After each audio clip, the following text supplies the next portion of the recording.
साथियों, राजकाज पोर्टल पर आईपीआर 2025 भरना शुरू हो चुके हैं और आईपीआर यानी हमारा अचल संपत्ति विवरण आईपीआर और वे कार्मिक जिनके पास संपत्ति है वो अपना आईपीआर किस प्रकार से भरेंगे, इसकी पूरी कंप्लीट ऑनलाइन प्रोसेस की जानकारी आज की इस वीडियो के अंदर आपको दी जाएगी। तो आप वीडियो को शुरू से अंत तक जरूर देखें और यदि आप चैनल पर हैं तो चैनल को सब्सक्राइब करके रखें, जिससे कि इस प्रकार के महत्वपूर्ण अपडेट जो कि हम आपके लिए लेके आते हैं आपको सबसे पहले हमारे चैनल के माध्यम से प्राप्त हो रहे हैं। तो साथियों, शुरू करते हैं आज का वीडियो और चलते हैं सीधे ही एसएसओ पोर्टल पर।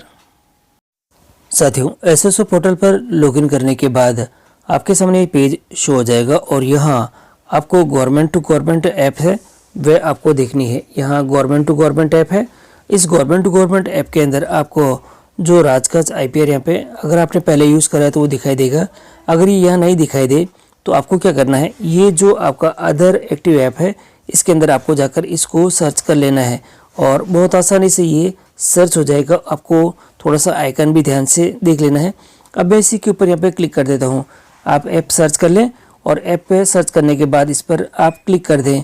जैसे आप इस पर क्लिक करते हैं तो आप साथियों और यहाँ आप रीडायरेक्ट होकर सीधे ही यहाँ आ जाएंगे। जिनकी संपत्ति नहीं है उनके लिए तो ऊपर ऑप्शंस यहाँ देखने को मिल जाएगा चेकबॉक्स के रूप में। चेकबॉक्स पर टिक करके आप रिमार्क डालकर आप आसानी से इसको सबमिट कर सकेंगे। बाकी जिनकी संपत्ति है उनके संदर्भ में ये वीडियो है। तो यहाँ संपत्ति के विवरण के लिए सबसे पहले आपको आपकी प्रॉपर्टी की डिटेल्स आपको फिल करनी पड़ेगी। बाकी ऊपर मैंने आपको बता ही दिया था कि जिनकी संपत्ति नहीं है उनके लिए तो ऊपर ऑप्शन है, चेकबॉक्स पर टिक करके आप इसको कर सकेंगे। प्रॉपर्टी की डिटेल में दो टाइप की है और देखिएगा जो मैंडेटरी फील्ड्स है जिन पर स्टार्स लगे हुए हैं आपको उनको फिल करना बहुत कंपलसरी है। बाकी आपका जो आईपीआर सबमिट होगा नहीं। प्रॉपर्टी के जो टाइप सबसे सेलेक्ट करना पड़ेगा आपको और उसका सब टाइप भी आपको देखने को मिलेगा। सबसे पहले मैं आपको प्रॉपर्टी का जो प्रकार है उसको सेलेक्ट करके दिखा देता हूँ। यहाँ हमें कुछ ऑप्शंस नज़र आ रहे हैं। सबसे पहला ऑप्शन है आपके पास में एग्रीकल्चर का, फिर आपके पास कॉमर्शियल का, फिर रेजिडेंशियल का और इंडस्ट्रियल का और अदर देर का है। आपकी जो प्रॉपर्टी है वो किस कैटेगरी में आती है आप यहाँ पर आसानी से इसको सेलेक्ट करके उसकी प्रॉपर्टी को आप यहाँ पे सेलेक्ट कर सकेंगे किस टाइप की आपकी प्रॉपर्टी आपको दिखाई दे रही है। तो आप आसानी से इसको यहाँ पे सेलेक्ट कर सकेंगे। जैसे कि मेरे पास में रेजिडेंशियल प्रॉपर्टी है तो रेजिडेंशियल को मैं सेलेक्ट कर लेता हूँ। आप रेजिडेंशियल में भी किस प्रकार की है आपको सब टाइप सेलेक्ट करना पड़ेगा। जिसमें आपको दिखाई दे रहा है अपार्टमेंट है पहला वाला, फ्लैट, विला दे रखा है। बाकी 5 ऑप्शन दिखाई दे रहे हैं, इसमें सेलेक्ट करना है। अपार्टमेंट, फ्लैट और विला अगर है तो आपको पहला ऑप्शन करना है, बिल्डिंग है तो दूसरा है, इंडिपेंडेंस हाउस है तो तीसरा है, प्लॉट और लैंड आपके पास में है तो चौथा है। बाकी अदर अगर कोई इसके अलावा है तो आप यहाँ पर जो अदर पे भी आप सेलेक्ट कर सकेंगे। मेरे पास में इंडिपेंडेंट हाउस है तो इसको मैं यहाँ पर सेलेक्ट कर लेता हूँ। ये दो पहला काम तो हमारा पूरा हो चुका है। अब ये प्रॉपर्टी कहाँ सिचुएटेड है आपको यहाँ पर बहुत ध्यान से इसको फिल करना है। उसका एड्रेस यानी गाँव सबसे पहले कहाँ है, डिस्ट्रिक्ट है, सब डिवीज़न है, तहसील, विलेज, जहाँ पर प्रॉपर्टी है वो सभी है। एड्रेस में आपको सबसे पहला आपको यहाँ दिखाई देगा जो इसकी जो लोकेशन है वो कहाँ, ग्रामीण है या रूरल है। फिर एड्रेस के लिए 2 लाइनें हैं। कंट्री आप सेलेक्ट कर सकते हैं, स्टेट कहाँ है, डिस्ट्रिक्ट कौन सा है और सिटी कौन सी है। वार्ड आप सेलेक्ट कर सके, पिन कोड आप यहाँ पे डाल दें जिससे कि आपकी प्रॉपर्टी की डिटेल और वो जो एड्रेस है प्रॉपर्टी का वो यहाँ पर सेव हो जाएगा। अब इसके नीचे आप देखेंगे तो इफ़ नॉट इन ऑन, अगर आपकी प्रॉपर्टी आपके नाम नहीं है और तो आपको यहाँ पर इसको सेलेक्ट कर लेना। देखिए ओन्ड बाय, तो अगर सेल्फ है तो अगर आपके खुद के नाम पर है तो आप सेल्फ कर सकते हैं, डिपार्टमेंट के नाम पर है तो वो कर सकें।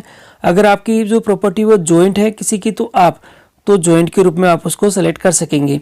तो तीनों ऑप्शंस आपके पास में यहाँ देखने को मिल जाएंगे जिससे आप आसानी से इसको सेलेक्ट कर सकेंगे। और नीचे आपको जो ऑप्शंस है देखिए पहले तीनों ऑप्शंस है, पहले इसमें से जो अप्रोप्रिएट है, जैसे कि मेरी प्रॉपर्टी तो मेरे नाम पर ही है, सेल्फ की है मेरी, तो मैं इसको सेल्फ ही रहने दूंगा। अब नीचे आपको दूसरा ऑप्शन दिखाई देगा आपके पास में हाउ एक्वायर्ड, ये जो प्रॉपर्टी है अगर आपको किसी के द्वारा प्राप्त हुई है तो उससे संबंधित आपको यहाँ पर डिटेल फिल करनी है। जैसे कि किसी को जो प्रॉपर्टीज है वो परचेज करते हैं बाई किसी के द्वारा, लीज पर लेते हैं, मॉर्गेज है, इनहेरिटेंस है, गिफ्ट है या अदर किसी तरह से आपको प्रॉपर्टी आपको प्राप्त हुई है तो अब उसकी डिटेल आपको यहाँ पे फिल करनी पड़ेगी और बहुत आसानी से ये कर सकेंगे। मैन्योर एक्वायर, पहले तो आप कहाँ से आपको एक्वायर हुई है वो आप यहाँ पे कर लें। प्लीज़ सेलेक्ट कर सकेंगे। इसके बाद उसका सब डिवीज़न भी आप यहाँ पे देखने को मिल जाएगा। प्लीज़ सेलेक्ट में आप यहाँ पे सेलेक्ट करके देखेंगे तो प्रॉपर्टी का जो प्रकार है आपको देखने को यहाँ पे मिल जाएगा। जैसे परचेज है, किसी की विल से प्राप्त हुई है, गिफ्ट प्राप्त हुई है, अदर है। तो जो भी आपका अप्रोप्रिएट है आप इसको यहाँ पे सेलेक्ट कर लें। अब जैसे कि मान लो अगर आपको परचेज करी है आपने ये प्रॉपर्टी, तो परचेज कर लें। अब परचेज करने के बाद आपका उसका सब डिवीज़न भी सेलेक्ट करना पड़ेगा कि ये सब मैनर कहाँ से है, परचेज में किस प्रकार की है। जैसे कि यहाँ पर फाइनेंशियल जो support from the family members के द्वारा है, लोन है, या आपके पास में सेविंग है या मल्टीपल है। तो सेविंग के है तो सेविंग से कर सकेंगे। डेट कब की है, कब परचेज्ड है तो उसकी डेट रखनी पड़ेगी। और डिटेल ऑफ द पर्सन या ऑर्गेनाइजेशन फ्रॉम हुम प्रॉपर्टी आपको जहाँ से प्राप्त हुई है उस व्यक्ति के संदर्भ में उस कंपनी की डिटेल आपको यहाँ पे नेम, कॉन्टैक्ट नंबर और एड्रेस आपको फिल करने पड़ेंगे। साथ ही यदि इस प्रॉपर्टी से आपको अगर कोई एनुअल इनकम भी प्राप्त हो रही है तो आपको प्रेजेंट वैल्यू आपको उसकी फिल करके उसकी एनुअल इनकम भी आपको यहाँ पे फिल करनी पड़ेगी।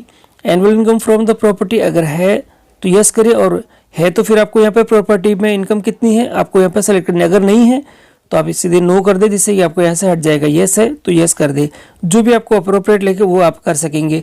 आपको एक रिमार्क डालना पड़ेगा यहाँ पे कि प्रॉपर्टी से संबंधित रिमार्क डाल दे। अब आप ये रिमार्क आपकी प्रॉपर्टी के संदर्भ में लिख सकेंगे कि जो डिटेल आप लिखना चाहें नॉर्मल वे में है। बाकी save and new and reset का ऑप्शन देखने को। देखिए सेव और न्यू में अगर प्रॉपर्टी एक से ज़्यादा है तो आपको सेव और न्यू के अंदर आपको नए पेज यानी यही पेज आप शो हो जाएगा, और इस तरह से एक से ज़्यादा प्रॉपर्टी यहाँ पे ऐड कर सकेंगे। तो ये सेव और न्यू करने के बाद आपको जो प्रॉपर्टी है उसको सबमिट करने का ऑप्शन आपको देखने को मिल जाएगा। प्रॉपर्टी सबमिट कर दें यहाँ पर तो आपको जो पहले की तरह से ही आपका जो IPR भरा हुआ नज़र आ जाएगा, वहाँ पर OTP के माध्यम से उसको सबमिट जरूर कर दें साथियों। और वेरीफाई एंड सबमिटेड पे क्लिक करके आप आसानी से इसको वेरीफाई और सबमिट कर देंगे। बहुत आसानी से ये हो जाएगा। और यहाँ आ चुका है ऊपर कि आप इसको वेरीफाई और सबमिट करना चाहते हैं तो इसको सबमिट कर दें। और सबमिट करने के बाद आपके स्क्रीन के ऊपर उसकी OTP का सेक्शन यहाँ पे नज़र आ जाएगा। तो OTP से इसको सबमिट करने के बाद आपकी OTP फिल कर दें। और OTP फिल करने के बाद आसानी से इसको आपको वेरीफाई OTP यानी OTP भर के आप वेरीफाई OTP पे क्लिक करके इसको वेरीफाई भी कर दें। वेरीफाई करने के बाद जो आपका IPR है वह आपको यहाँ पे स्क्रीन के ऊपर यहाँ पे शो हो जाएगा, और आप आसानी से इसको देख सकेंगे कि किस प्रकार से मुझे ये जो मेरा IPR है वह मैंने फिल करा है। तो ये छोटा सा जो सेक्शंस है इसमें आप आसानी से इसको OTP के माध्यम से सबमिट करके आप बहुत आसानी से इसको वेरीफाई और कर सकेंगे।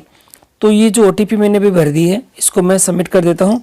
IPR मेरा भरा हुआ यहाँ पे स्क्रीन के ऊपर आ चुका है और वेरीफाइड भी है। ऊपर मेरी जो डिटेल्स है ये दिखाई दे रही है। थोड़ा नीचे स्क्रॉल करके देखेंगे तो हमें जो अदर जो मेरी डिटेल्स है वह भी शो हो जाएगी, किस प्रकार की प्रॉपर्टी है और किस प्रकार से ये सेक्शंस आपके भरे हुए नज़र आएंगे। तो आपको यहाँ पर बहुत आसानी से मैंने ये दिखा दिया कि जिनकी प्रॉपर्टी है, जिनकी प्रॉपर्टी नहीं है और आपकी प्रोफाइल आपको किस प्रकार से अपडेट करनी है। तो तीनों ही चीज़ों की मैंने जानकारी आपको यहाँ पे कम्प्लीटली इसमें दे दी है।